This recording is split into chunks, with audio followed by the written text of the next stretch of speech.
com o fim da pandemia e a retomada de todas as estruturas, eu resolvi retomar os vídeos porque foram anos de gente me cobrando, com certeza toda semana, mas quase todo dia às vezes, que eu voltasse a fazer os vídeos, que eu voltasse a falar de religião, que eu voltasse a discutir axé e cultura afro, e mitologia principalmente.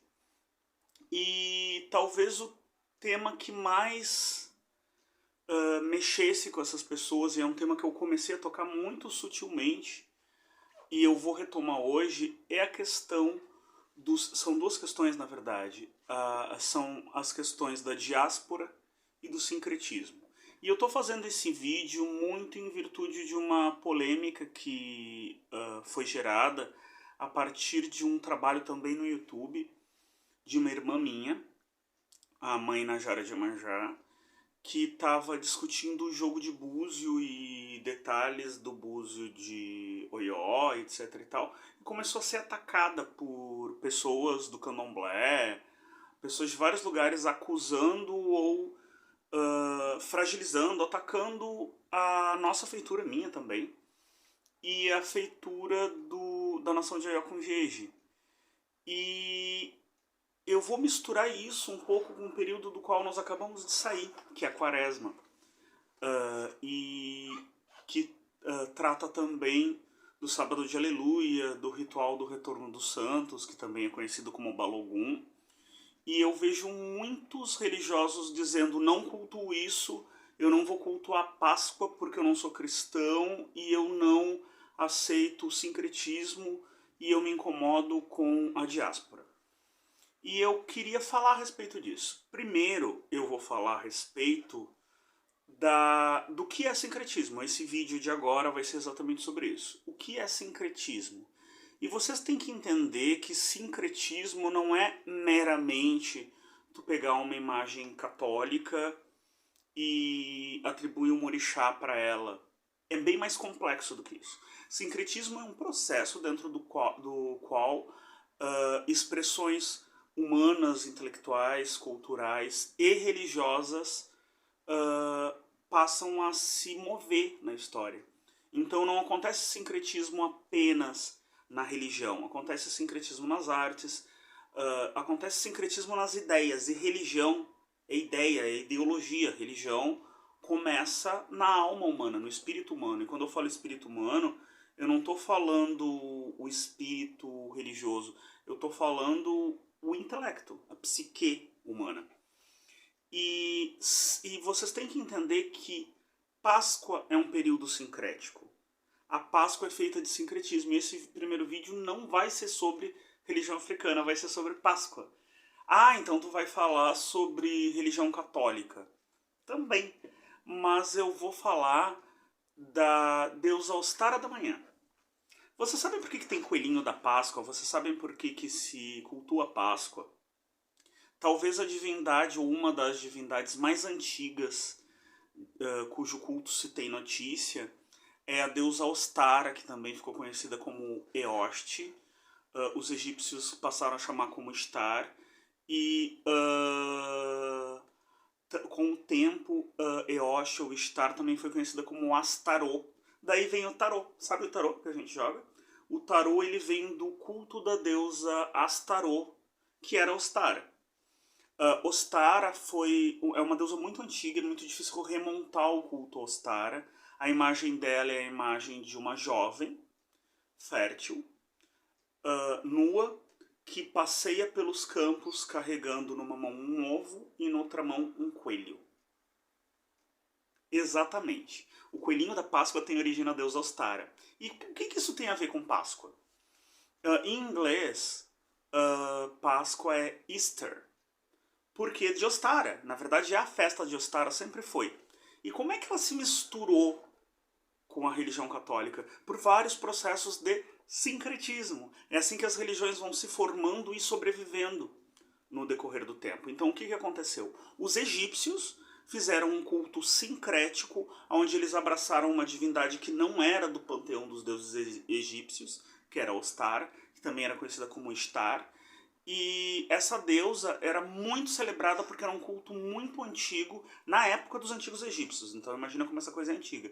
Como era um culto muito forte em grande parte do Oriente Médio e em alguns lugares do Ocidente também foi observado, como esse culto era muito forte, os egípcios abraçaram a imagem de Ostara e fizeram um sincretismo, fazendo com que ela passasse a fazer parte do seu panteão e cultuavam Ostara, assim como os ancestrais dos egípcios e os povos que viveram em várias partes daquela região também faziam. E essa festa, ela funcionava como uma festa da colheita, digamos, e era orgiástica, ou seja, era uma orgia, como grande parte das festas antigas relacionadas à fertilidade, inclusive as festas da Oxum, mas essa é uma outra história. Os egípcios escravizaram os judeus, e os judeus estavam tentando fugir dessa escravização. O que eles fizeram? Eles aproveitaram a festa de Eoste, ou de Ishtar, e fugiram do Egito. Êxodo, lembram? Assistam, não assistam aquela novela chatíssima, mas estudem sobre isso. O êxodo dos judeus fugindo do povo egípcio. Eles aproveitaram que os egípcios estavam naquela grande festa e fugiram. Então, dentro do calendário judaico, a festa de Easter passou a ser muito importante. A festa passou a ser chamada de Pesach, ou seja, daí que vem a nossa palavra Páscoa.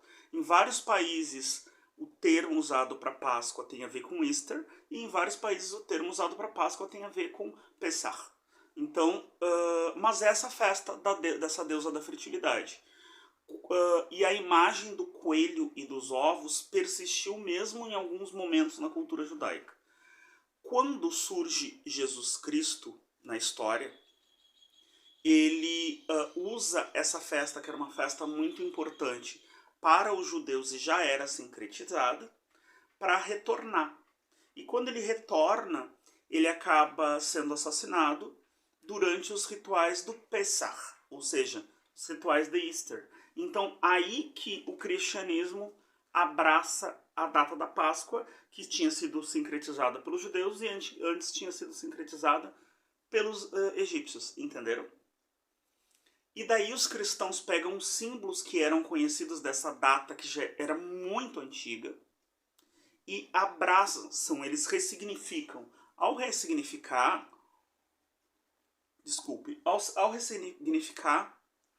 eles transformam. Então, o coelho da Páscoa é renascimento, o ovo é renascimento, mas é o coelho de Easter.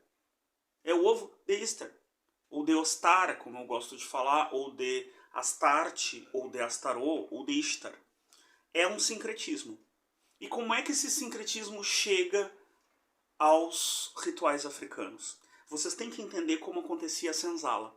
Na senzala, os africanos escravizados e os brasileiros de origem africana que estavam sendo escravizados, eles não tinham liberdade de culto. Eles tinham que esconder o culto deles. E como é que eles escondiam o culto deles? Eles praticavam o culto deles a partir das folgas que eles tinham dentro dos cultos cristãos. Eles se diziam cristãos, mas os brancos escravizadores não queriam se misturar com os afrodescendentes escravizados. Então eles liberavam aquele afrodescendente para aquele africano ou brasileiro para cultuar o Deus cristão separadamente. E os escravos, eles aproveitavam essa folga que eles tinham para cultuar as tradições africanas. E é nesse momento que existe a sincretização dos deuses africanos com o culto cristão. Mas existem momentos sincréticos dentro da própria formação do panteão africano, mas isso é papo para o próximo vídeo. Mas pensem nisso, a Páscoa ela passa a ser cultuada dentro do Candomblé e do Batuque do Rio Grande do Sul, porque eram períodos onde os escravos podiam fazer festas longas, porque a festa da Páscoa era muito forte dentre os brasileiros. E daí é ressignificado, eles pegam um fato, que é o Balogun, que é uma data que, inclusive, é justamente a grande festa do sincretismo dos orixás, e transportam para a Páscoa. Por que é a grande festa do sincretismo? Ela é a grande festa do sincretismo porque os orixás eles não eram cultuados todos juntos. Eles eram cultuados separadamente na África. Eles são unidos aqui no Brasil.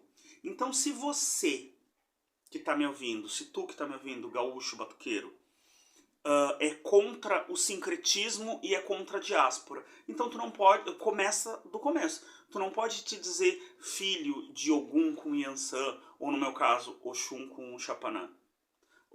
Tu só pode ter um pai. E nem todos esses orixás que tu trata como orixás têm origem iorubá. Já são sincretismo. Falem do que vocês sabem de fato. Aceitem o sincretismo, porque o sincretismo está na raiz da nossa fé. É uma escolha cultural a reafricanização do culto. O que é a reafricanização? Até a década de 80, 90, por aí, nós não tínhamos acesso à cultura africana com tanta força.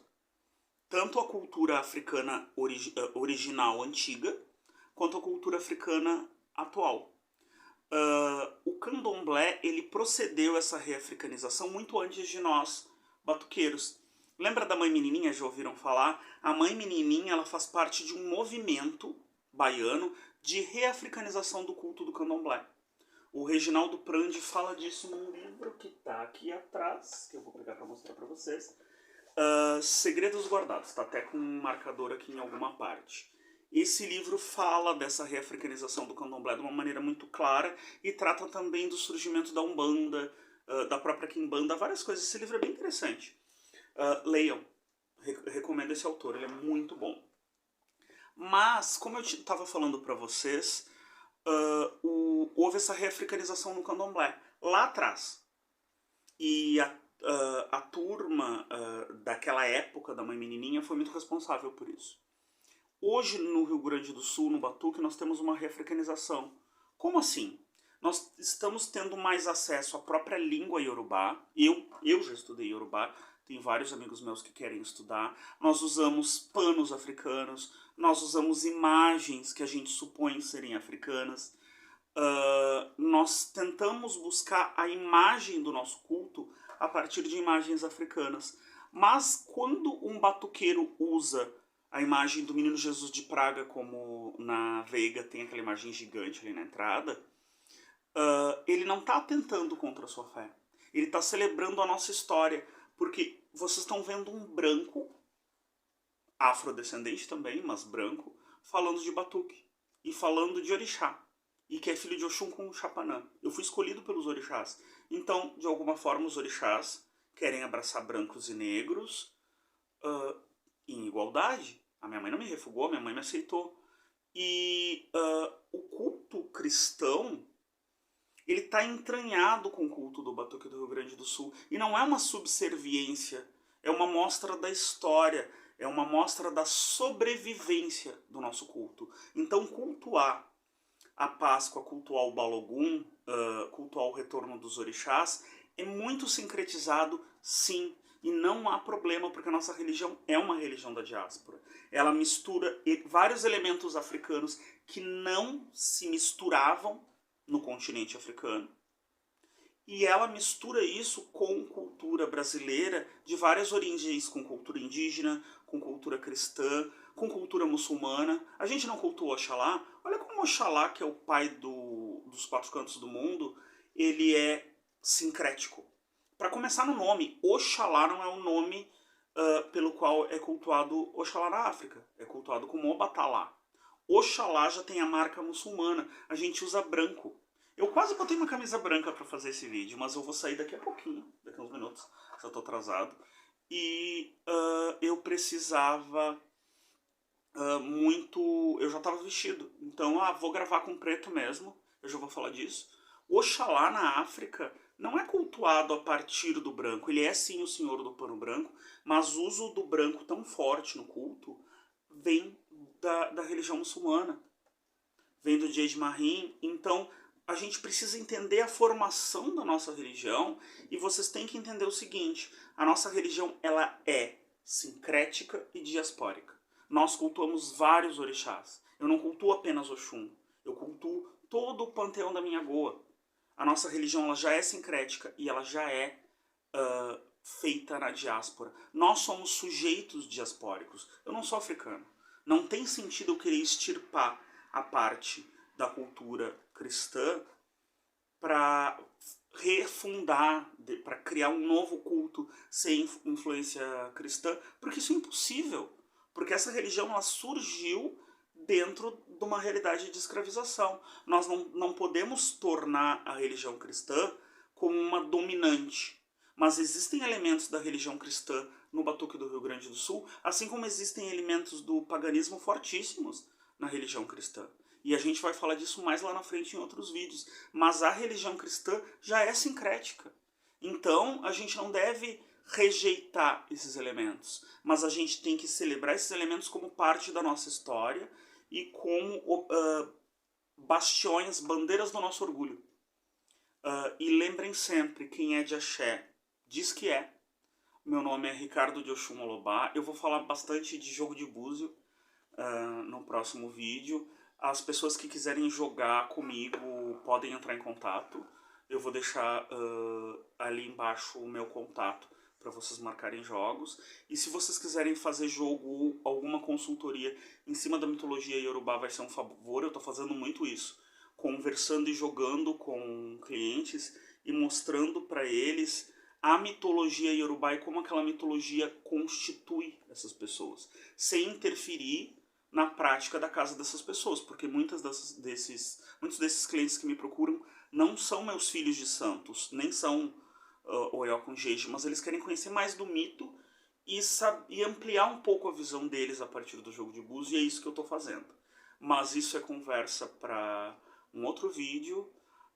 A gente vai voltar a falar de Páscoa, mas vai falar também de jogo de búzio. Um beijão para a Inajara, que motivou esse vídeo, vou falar mais de ti no próximo.